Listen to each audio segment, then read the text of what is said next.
So before I get into that, has anyone here used quantum technology today? Any idea? You don't think so? Hey, Eric. So you don't think you've used any quantum technology today? Okay. Your phone? Okay. Yeah, semiconductors, transistors in your phone. Um, yes. That was hopefully more fun with a bigger audience, but um, so I claim that you all have used something today, either directly or indirectly, which would not be possible without quantum technology. And that is the topic of today's talk. So we're going to discuss topics like lasers, MRI, fluorescent or LED lamps. So today I was only able to cover, well, lasers just because Vivian did it last week, and then fluorescent lamps, a little bit of solar cells, and one more that I'm forgetting. But the goal here is to understand the profound effect that quantum technology has on modern technology. So Richard Feynman, very famous physicist, has this quote that basically you need to use quantum mechanics if you're going to properly simulate nature.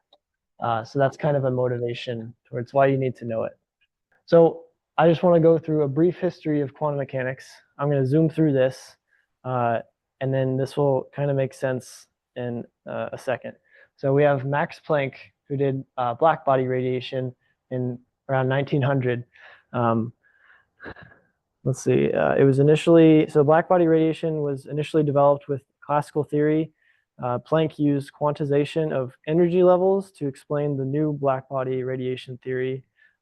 He believed that the quantization was just a mathematical construct rather than a fundamental discovery.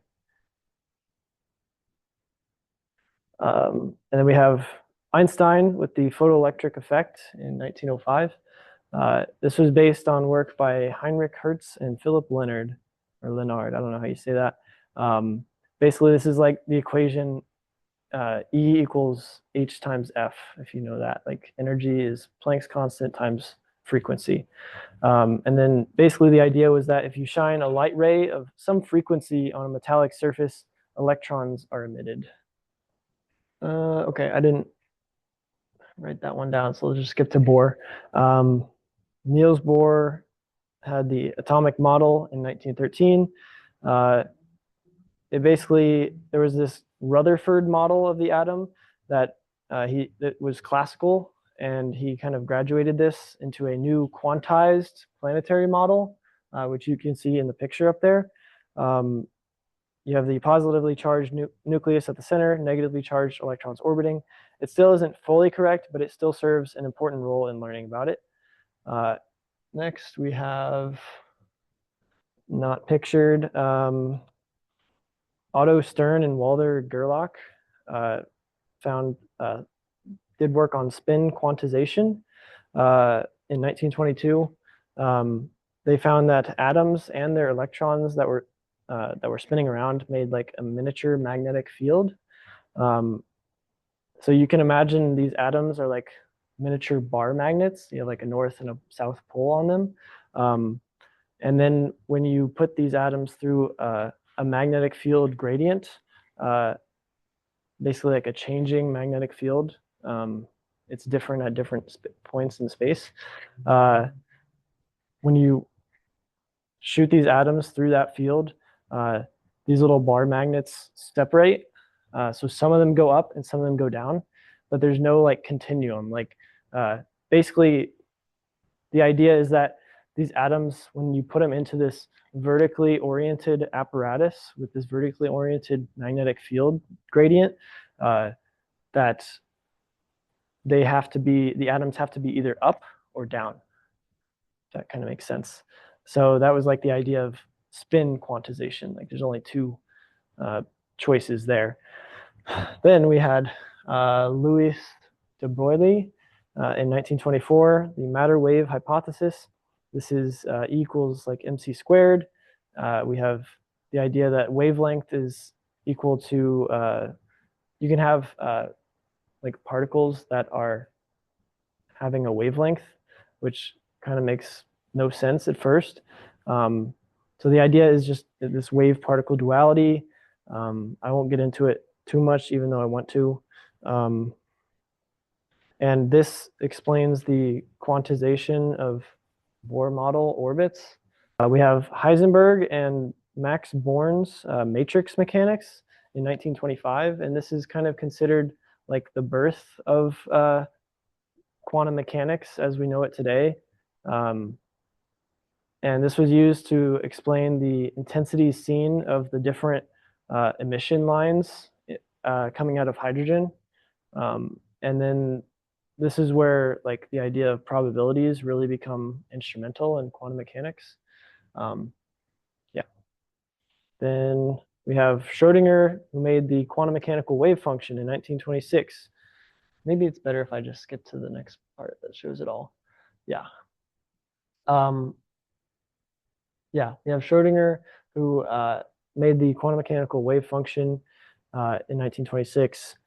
And this basically, you could apply this to the hydrogen atom and you could find precise solutions.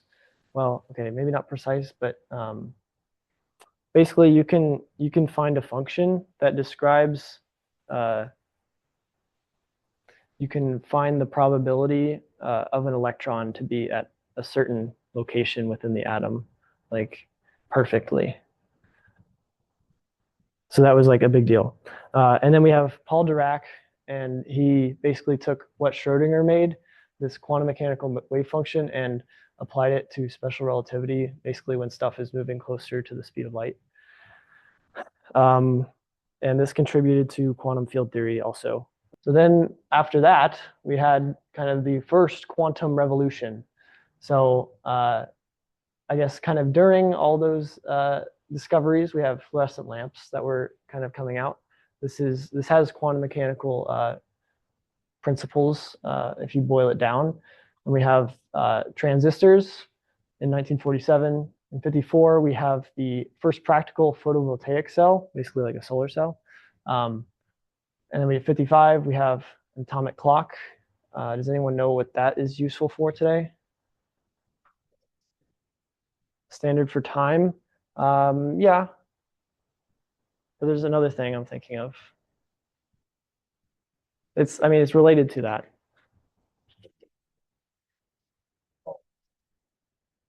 Yes, you're right. You're right. Yeah, GPS. So like global positioning systems.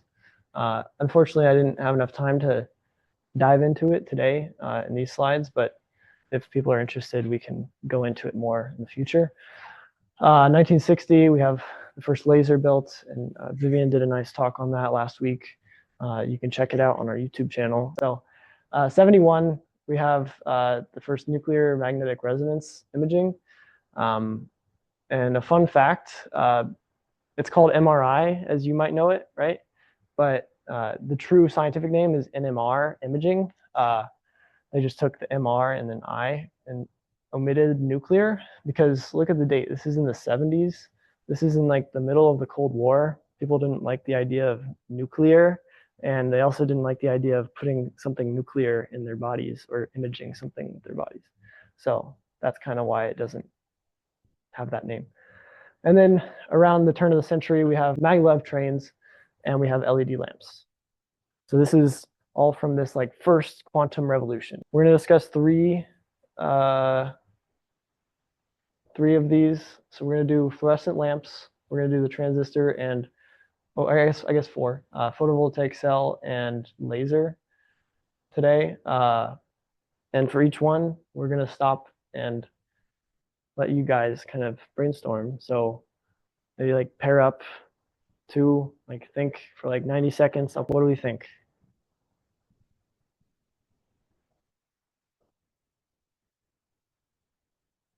Find energy, the medium, and affects the electron.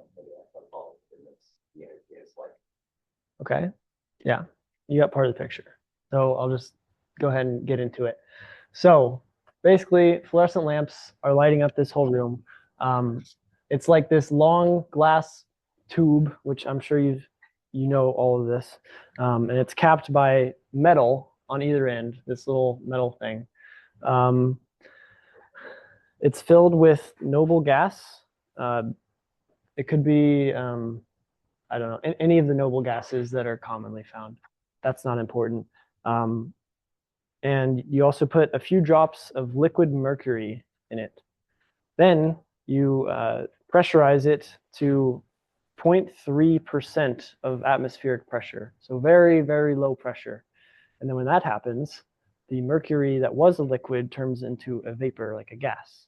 And then mercury is actually what is being excited, as Ryan said, like you're exciting the mercury atoms, and then it's going to, the electrons will fall back down into the lower orbitals again, letting out light.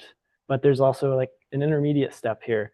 So you might be wondering why I have this like phosphor powder up here with like makeup and I don't know, more makeup. Uh, so that's kind of the intermediate step is the interior of this cylinder is coated with this phosphor powder.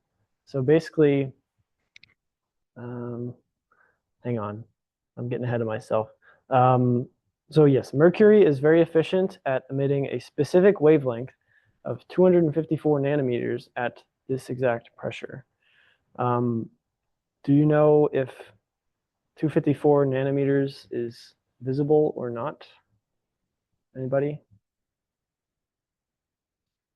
It's not? Correct. So how is mercury lighting up the room? Well, it's not. It's the phosphor powder. So basically, that 254 nanometers is emitted and then gets absorbed into this phosphor powder. And then somehow some energy is lost by like some collisional processes. Because you would think, okay, if it's going to take in this photon that has this energy, then it should put out the same photon with the same energy, right? But I think it gets a little bit complicated. So I don't know all the details, but what I found online was that some of this energy is lost from like collisional processes. Like you have this lattice of phosphor, like atomic lattice, and somehow there's collisions that reduce the energy.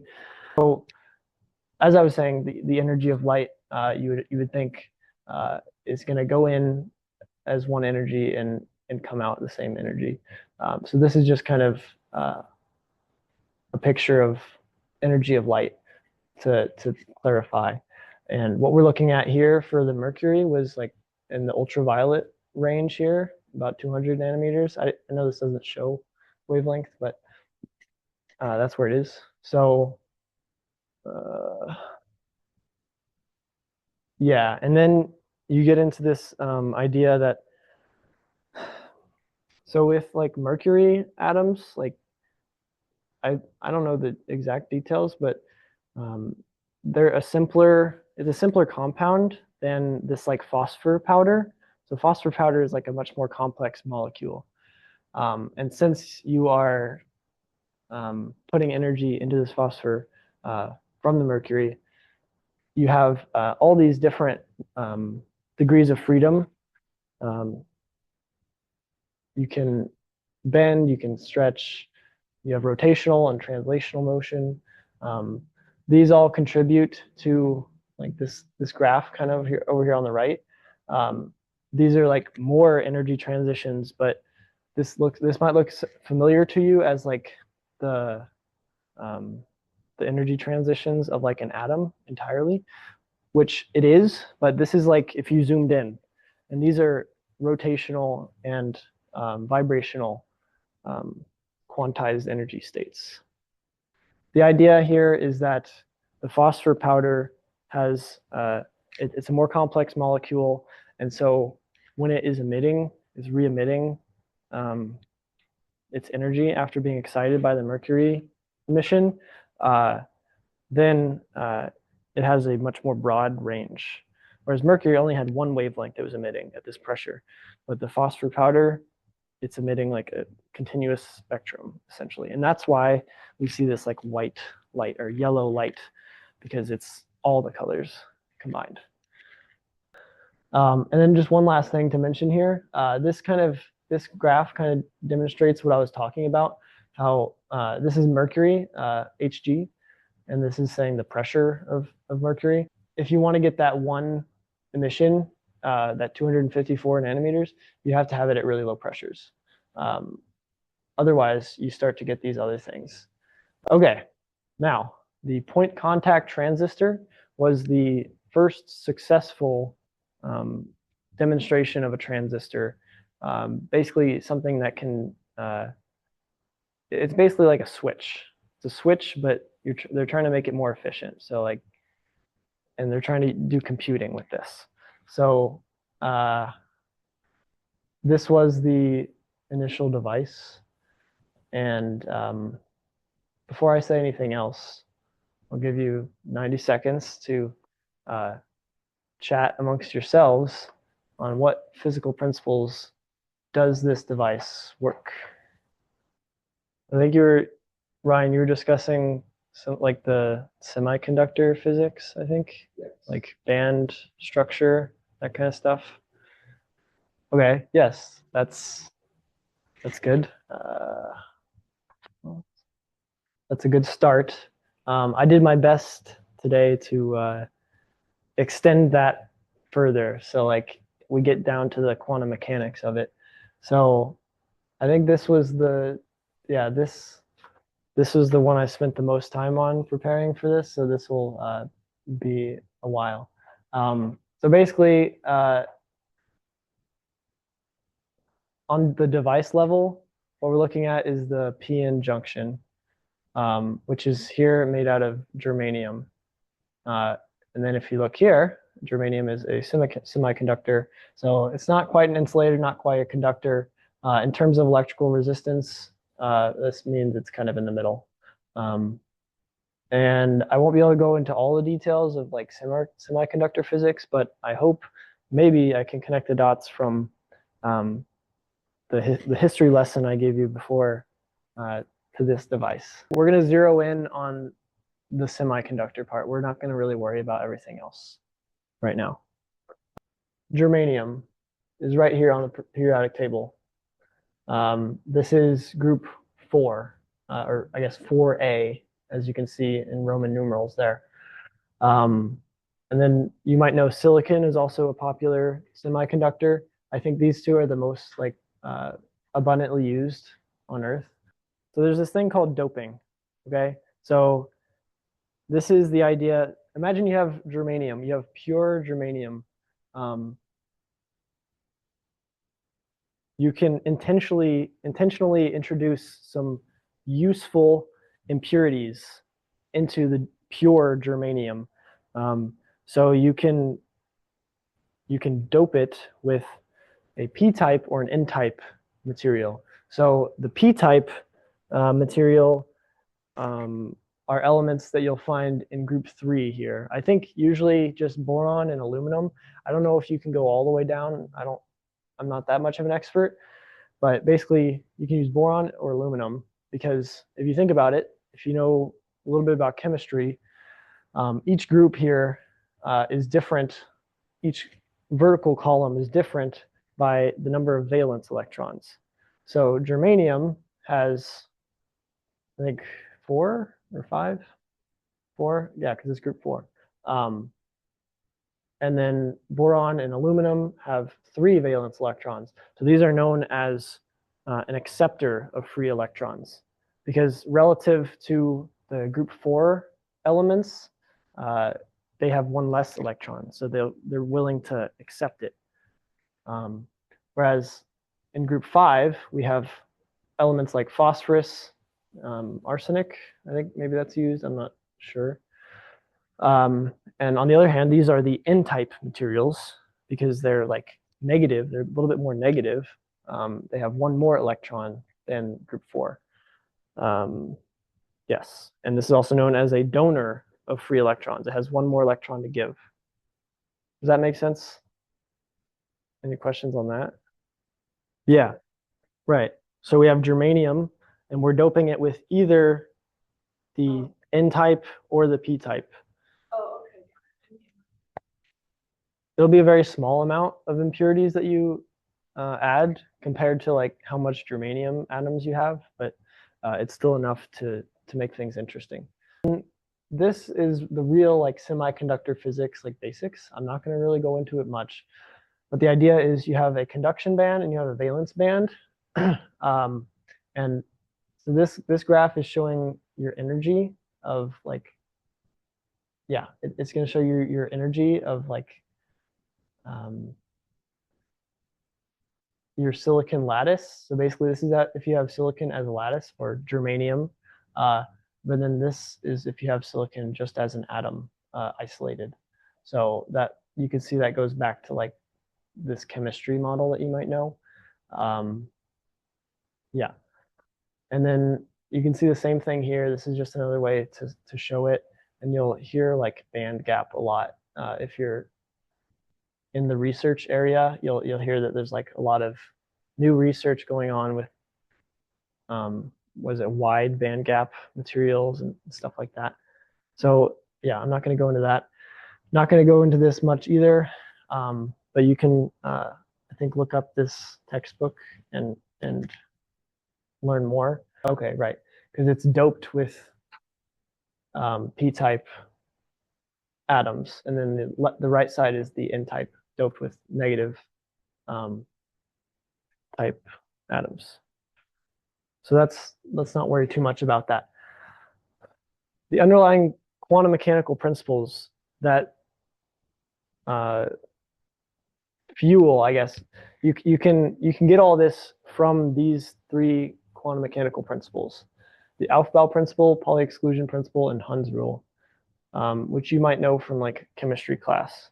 So the Aufbau principle is that the lowest energy orbitals are filled first.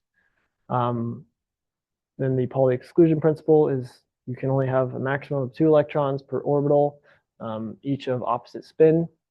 And then Hund's rule is that equal energy orbitals are filled with 1 electron each in parallel spins before any orbital gets a second electron of an opposite spin.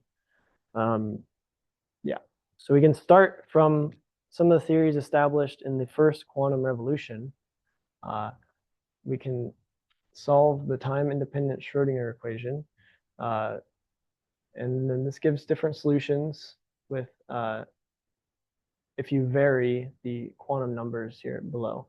So these quantum numbers are kind of an instrumental part of quantum mechanics. So we have the Bohr atomic model, which established that you have quantized energy levels that are denoted by this n, this principal quantum number. And then you have, so like Bohr's model, he tried to include this like angular momentum.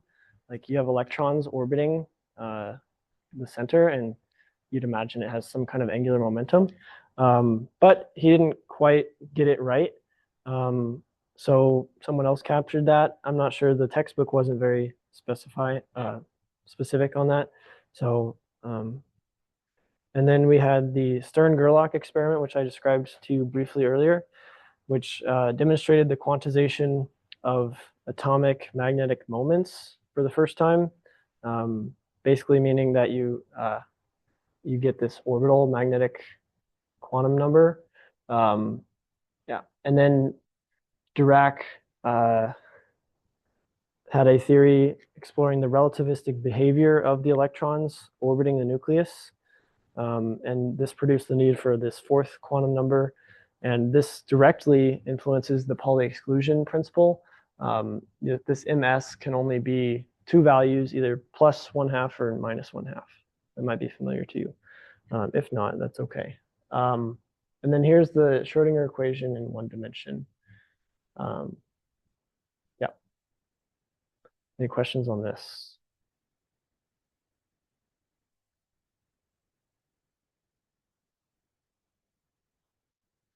Okay.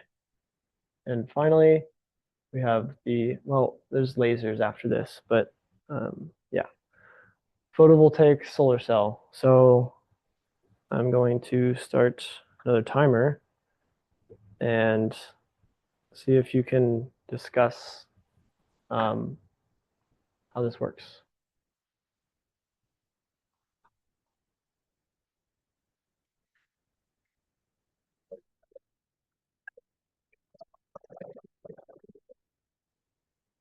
All right, so what do we think? What did you two discuss?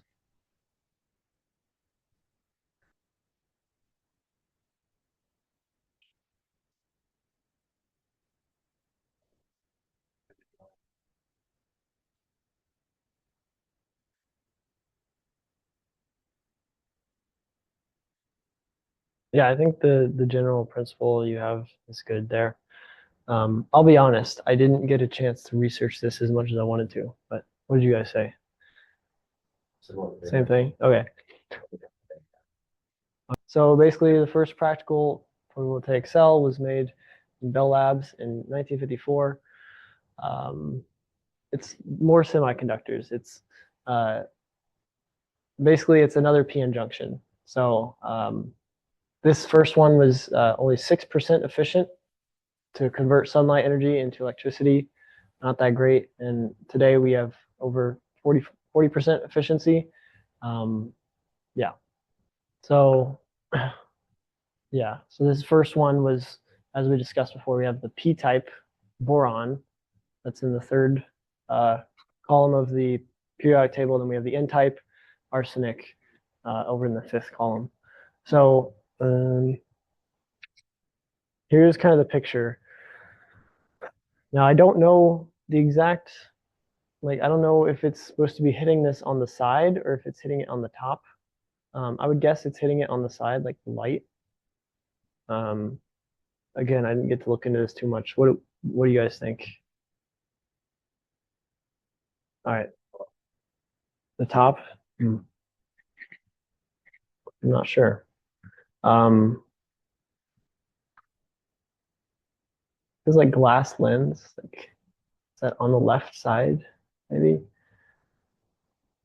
Um, so, but basically here you see the same kind of thing as you saw in the p-n junction. I mean, that's all this is it's a p-n junction, but you have like some extra wiring around it. So I think a good way to think about this is that, so earlier I introduced this photoelectric effect that Einstein theorized, or I don't know if he was experiment either, but that's not important. Basically, so this photoelectric effect is if you shoot light at a metallic surface, and it's going to shoot electrons off of like corresponding energy. So the photovoltaic effect is very similar. You shoot light at something, basically it's going to now the energy is going to go into voltage and it's not going to ionize that electron.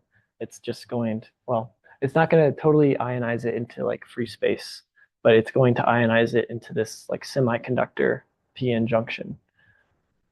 Yeah.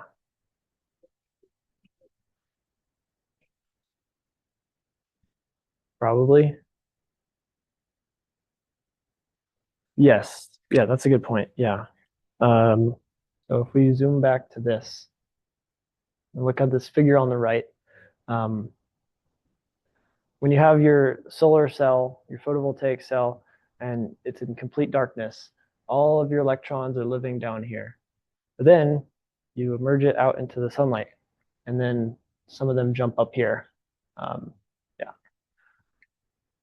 and then that allows them to move through this. There's voltage differences here that allow it to move, and then that brings me to this. So this is like an equivalent circuit for this whole picture, which for me was kind of comforting because I'm part electrical engineer. Um, but so I think this current source is it's coming from your photovoltaic effect. So basically from the sunlight itself.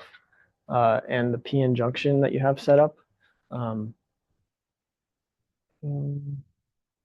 sure how the diode is working here. And then everywhere you have resistance.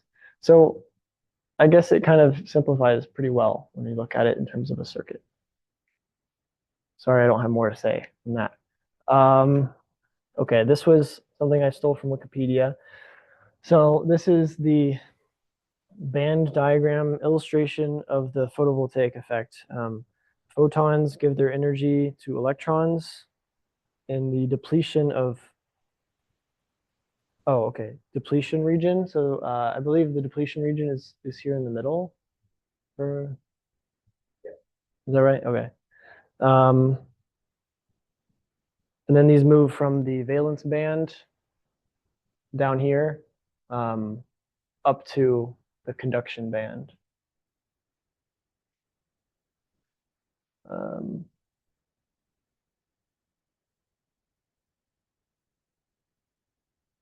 yeah. So then another thing is like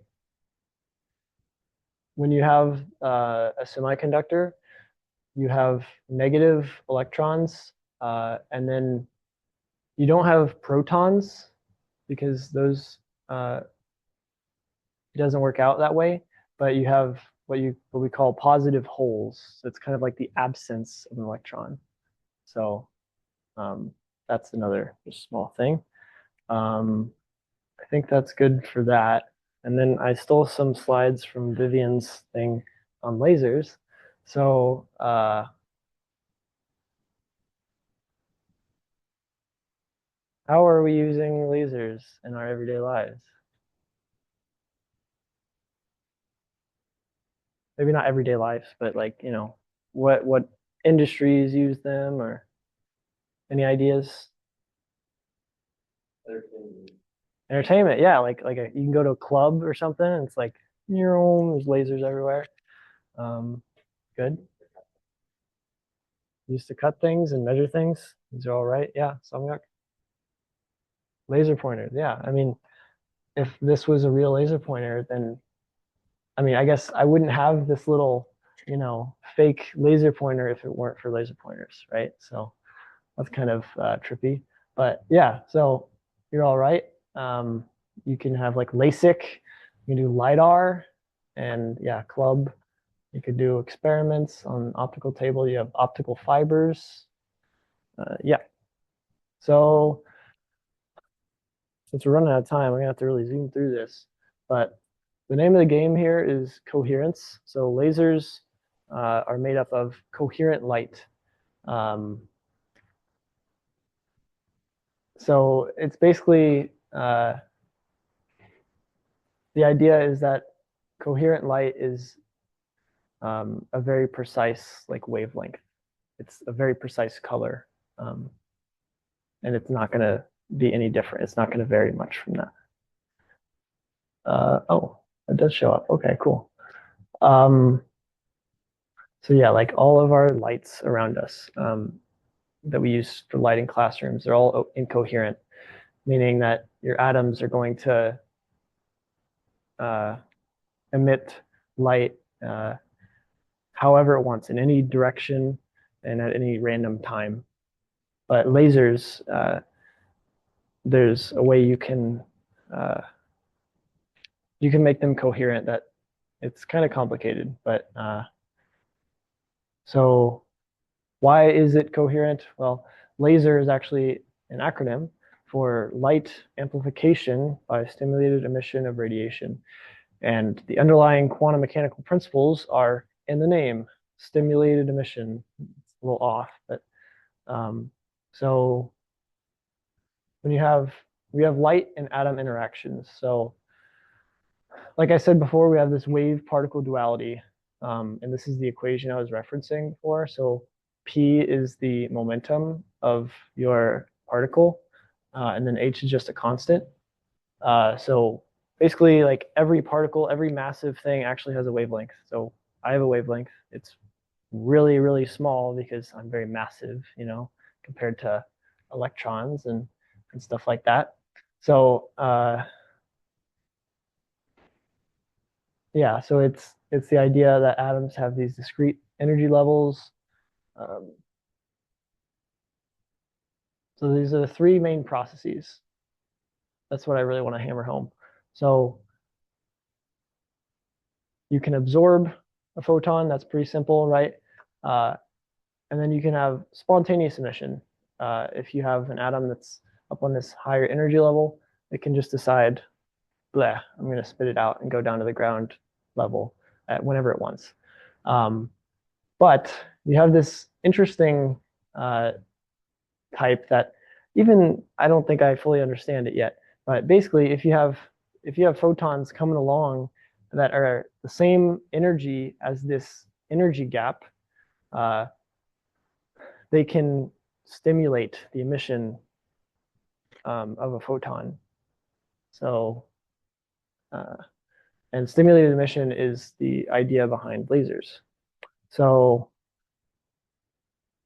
these are coherent processes, meaning they happen. Is this also in time? Is it coherent in time too? Yeah. So they happen whenever you want them to, basically. Um, you disagree? Yeah, that's what I meant. But like what I mean is like, okay, I can decide to send some photons the way of the atom, and then when I'm doing that, I'm kind of stimulating this emission. So then,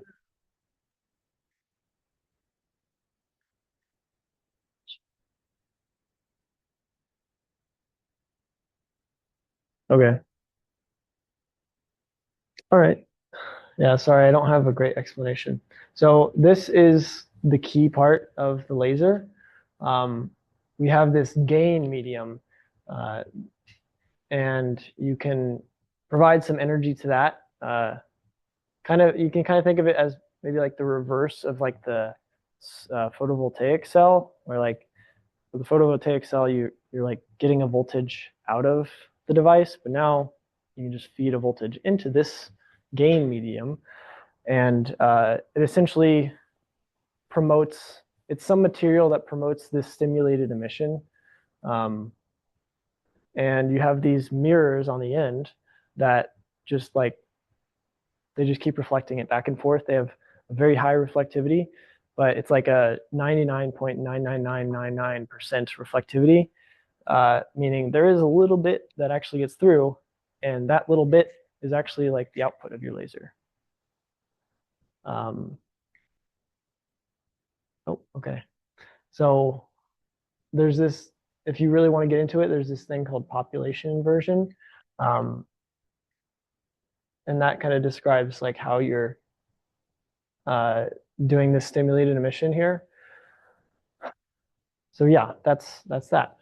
Um, with that, are there any future topics you guys would like us to see? Like anything we covered today, I could research more, go more in depth, and make it more of a collaborative, interactive activity, or any of these topics. So now is your chance to influence me. What do you think? Anything you want to see?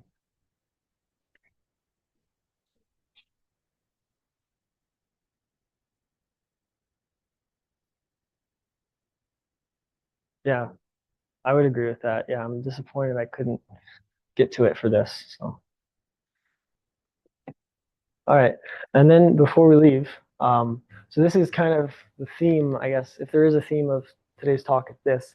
So I said earlier that um, a few physicists that I don't remember their names, I think it was Heisenberg and like Max Born. Yeah, they made the matrix mechanics of quantum mechanics in 1925. So that's kind of seen as the beginning of quantum. And now it's 100 years since then. So now people are celebrating the International Year of Quantum Science and Technology, which is actually was announced by the United Nations last year.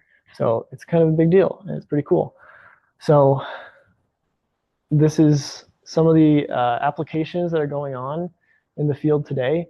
And people are calling this the second quantum revolution because you're not just inventing, new theories or understandings about atoms and stuff, but you're actually using these to build useful technologies, like to a whole nother level than these devices we just went through.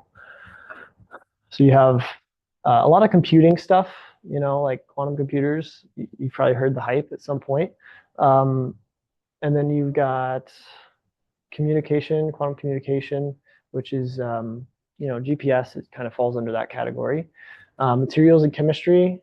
You can, if you do quantum simulations of materials, you can. How do I say this without going too much into it?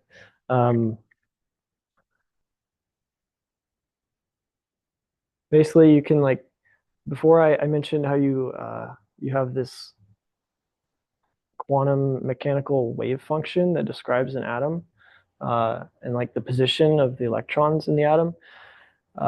You can use this at higher and higher levels, like of more complex atoms and molecules, and you can simulate these things, and you can use this to help drug discovery or stuff like that.